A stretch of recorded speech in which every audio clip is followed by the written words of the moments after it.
Hey, what's up everybody, and welcome back to News Dose. So yesterday we talked about how Xbox is set to announce several big partnerships in the coming months, likely at E3. That alone is very exciting and starts the hype train for E3 2021. But one Xbox partnership already leaked, and the internet is absolutely going insane over this. So we're going to talk about that today, and if it's true, which I have no reason not to believe this, just wow. Xbox is killing it right now. Also, we have to talk about the PS5 and an upcoming PS5 exclusive that they announced, and unfortunately a big delay for an upcoming PS5 game. Yeah, there's a lot happening right now, so let's just get right into it, starting off with a new Nintendo Switch port. The remake for Destroy All Humans released last year for the Xbox, PlayStation, and PC, but sadly the Switch version was missing, or at least until now. That's right, Destroy All Humans with all of its DLC included will officially be coming to the Nintendo Switch on June 29th. This does seem to be an ongoing trend for Switch ports where they get a staggered release. That does make sense considering developers probably have to design the Switch version just a little bit different, but at least it's finally here. And right away, I think this is a perfect game for the Switch. It's got a nice art style to it, and it's a blast from the past in terms of its gameplay. I think it will fit great in handheld mode. However, it was interesting to see how they revealed this port. It almost seemed like THQ Nordic was hinting at a remake for the second game with a tease at the end of a recent promo trailer, and even some troll-like tweets right before its official announcement. It was kind of amusing to see, but I am glad to see this game come to the Switch. It's a nice B-tier game that has quite the cult following, and if it sells well enough, maybe we will get a remake for the sequel. We can only hope as of this moment, but I do think it's very possible as THQ Nordic has shown they're willing to invest in these smaller AA franchises. This is something that I do like about THQ Nordic. As a publisher, they really fill a void in the game industry. Most publishers seem to focus on big AAA games, and that's where THQ Nordic comes in with all of their AA games, which oftentimes is a lot of fun. Nonetheless, you can go pick up Destroy All Humans on June 29th for the Nintendo Switch. Next up, Crysis Remastered just got a new next-generation update. Crysis, of course, has a long-running history of being a very demanding game on the PC since the original release back in 2007. Really, it was demanding for a long time, and I think visually that game still looks really good even today. It just goes to show you the phenomenal job that Crytek did with Crysis and its visuals. I think last year with the remaster it really proved that. It holds up all of these years later. It looks pretty good on last generation consoles and even got software-based ray tracing, though the frame rate could have been a lot better. Still, that ray tracing was a big surprise when they revealed that, but that is what they do with Crysis. Crytek always tries to push technology to its limit to make a visually stunning game, especially with this franchise. Well, they're bringing that model to the Xbox Series and PS5 with a next-generation update. Yeah, that's right, you'll now be able to play Crysis in 3 different modes. You have Performance Mode focusing on frame rate, which last-generation consoles did struggle with. You also have Quality that prioritizes resolution, and then Ray Tracing Mode. So I'm going to post a picture here showing you the targets for each platform. However, if you listen to the Digital Foundry analysis, this isn't quite a native port to next-generation consoles, and it's not perfect, but it's still the best way to play Crysis on consoles. Like I said, this game still stands the test of time in 2021. It looks good and, it's a fun game. So you might want to check this game out. Let's talk about the PlayStation 5 though, because we do have a few PS5 exclusives to talk about today. The upcoming timed exclusive Deathloop has once again been delayed. This is a high-profile game coming from the Bethesda studio Arcane. As you can see, it looks very similar to Dishonored, which is a vastly underappreciated franchise. The art style is very similar, as well as the abilities and how you use them. Without a doubt, this is one of the best looking PS5 exclusives to release in 2021.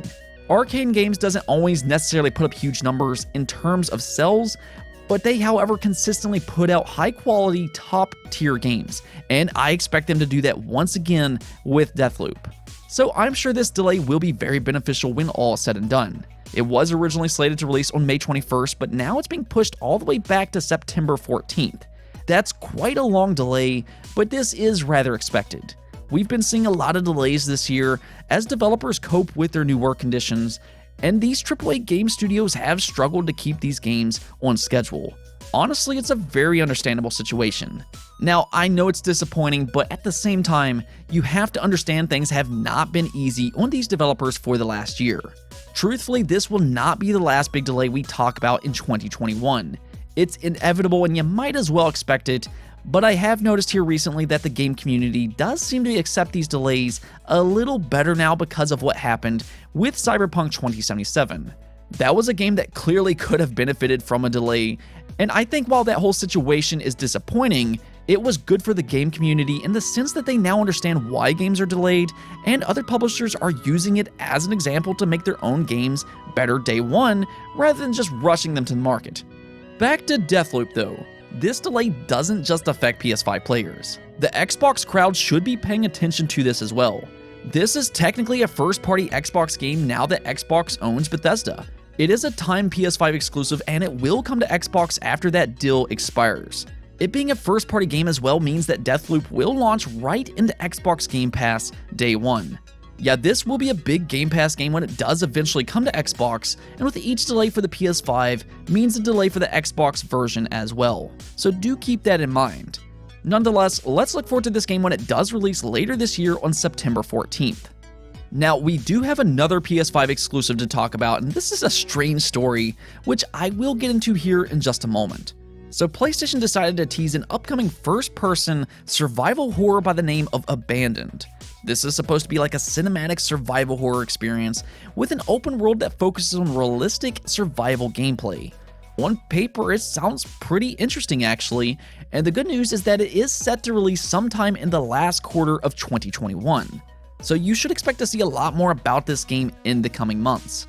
For the moment though, we only have a small gameplay teaser and some scenery of its very realistic visuals. The frame rate does seem to be a little off from what I saw in a short trailer, but hopefully they get that fixed up. They are targeting 60 frames per second after all, so I'm sure that we will see a better version of this later on. Other than that though, there's not really much known about this game, and that's something that fans really ran with yesterday. I'm pretty sure this started off as a joke, but it progressively grew into a real story. What happened was that some fans were speculating that Abandoned was secretly a Hideo Kojima game that Sony was prepping to reveal. Now, Hideo Kojima has done that in the past. Back in 2012, Kojima pretended to be a made-up Moby Dick Studios CEO and acted as if Phantom Pain was a new IP. Of course it wasn't, but the PT demo as well was led to be one thing and ended up being Silent Hills. So Hideo Kojima has done things like this in the past, but Blue Box did confirm that they are not associated with Kojima. The Blue Box director did respond saying the rumors were not fun, but it did make him laugh. And I do feel kind of bad for the studio. It's a rumor that really shouldn't have happened, but ironically I think it's kind of given Abandoned more publicity.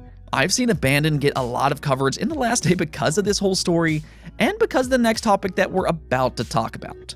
So yeah, this whole rumor blew up to the point that VentureBeat journalist Jeff Grubb decided to write a whole big article about it and why Abandoned was not a secret Hideo Kojima game. And what he revealed shattered the internet. So check this out.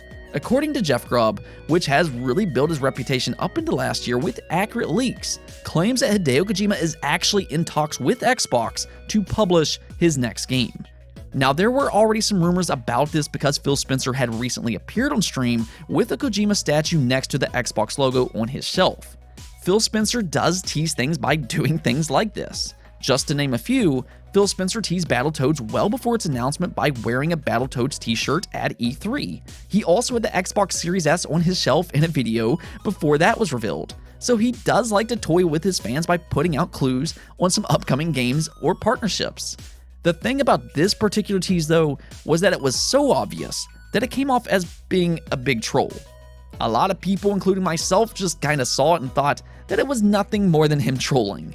Well, I guess that's not the case after all. According to Jeff Grubb, they are in talks with Hideo Kojima about his next game, and let me tell you, that would be absolutely massive. You're talking about one of the most well-known and beloved developers of all time. He has some serious hardcore fans that will follow him absolutely anywhere. He's extremely creative and he's got some genius to him. Now, I know he's got some haters out there as well, but he truthfully is a great developer. Of course, Metal Gear Solid is legendary and I love that franchise, but I think he proved that he can make interesting games beyond just the Metal Gear IP. Death Stranding, while yes was very polarizing, it was good at what it did. It's a slower paced game, so it's not really for everybody, but it didn't have to be for everybody. I think people kind of get that part confused. Some people think, well, I don't like this game, so it's bad. But that's not true. It just wasn't for you. And Death Stranding was a game that had more of a limited appeal. You can kind of explain it as a walking simulator, but if you're okay with its slower pace, it's a really good game and some may even consider it to be a masterpiece. It's all about perspective. Like I said though, with its creativity, it had limited appeal, and I'm not sure if it sold as much as Sony was hoping for. Well, that's where Xbox comes in. Something we have really seen with Xbox in the last few years is the growth of Xbox Game Pass. Xbox Game Pass promotes creativity. We have seen studio after studio talk about this and how Xbox Game Pass allows studios to take a chance by being creative because when they launch into Xbox Game Pass, fans will at least try it out. And you know, in hindsight, I can't think of a better studio that fits Xbox Game Pass than Kojima Studios. Give Kojima the money and let his mind run wild with an Xbox Game Pass release. I think Xbox Game Pass paired with Kojima could produce something truly special. It also helps Xbox in terms of mindshare, as well as getting more Japanese games. Xbox has shown they're serious about Japanese games, and this would just be further proof of that. I think we're getting to the point that, Xbox will get more and more Japanese games as the years go by. Now, with that said, we need to keep in mind that they are just in talks with Hideo Kojima. That does not mean that the partnership is absolutely confirmed. There's a good possibility that it is considering Phil Spencer's tease, but we need official confirmation first. If it happens though, Xbox is killing it this generation. I mean, they truly mean business this time, and they've been making all of the right moves, and this will be one of their best yet. A move like this could really push consoles and subscriptions alike because, Hideo Kojima really is that big of a deal. Granted, we still need to see what kind of game Hideo Kojima is working on. There is speculation that this could be that episodic horror game that Google canceled, which was a game that was meant for Stadia. Obviously, whatever that game was could have transitioned over to xCloud, though because Xbox has a console, it could end up being more ambitious than what it was with just Google Stadia. We'll need to see what happens with all this, but I'm definitely interested to hear more about it. E3 is right around the corner. Maybe we could hear something about it there. In fact, yesterday we talked about Xbox getting more big partnerships, and Jez confirmed this is not what he was alluding to. Yeah, it really does sound like Xbox has some major plans for this E3. I know I'm definitely excited to see what they have in store. Lastly though, let's take a look at the poll of the day. This seems to happen quite a bit, but with every major event that happens, there always seems to be timed exclusive reveals.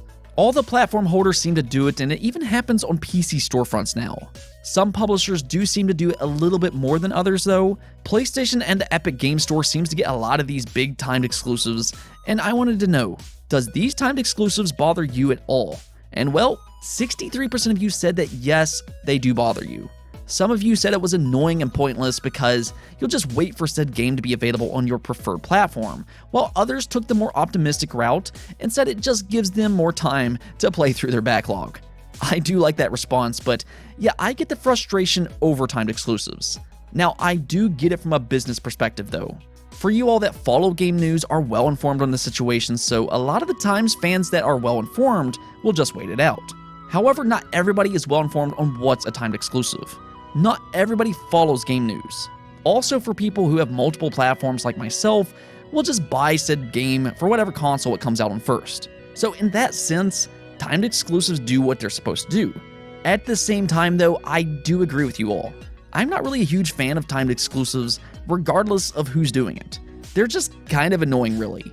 I'd rather a publisher go to a studio and fund that game to make a full exclusive rather than just temporarily keeping it off an opposing platform for a period of time. I guess it is what it is, but I do agree with you all. What I do know though is that timed DLC, now that is the worst. Anyways though, that's it for this episode, but if you liked the video, don't forget the bell notification and subscribe button for more content just like this. Also, if you'd like to support the channel through Patreon, thank you for making this content possible. Peace out.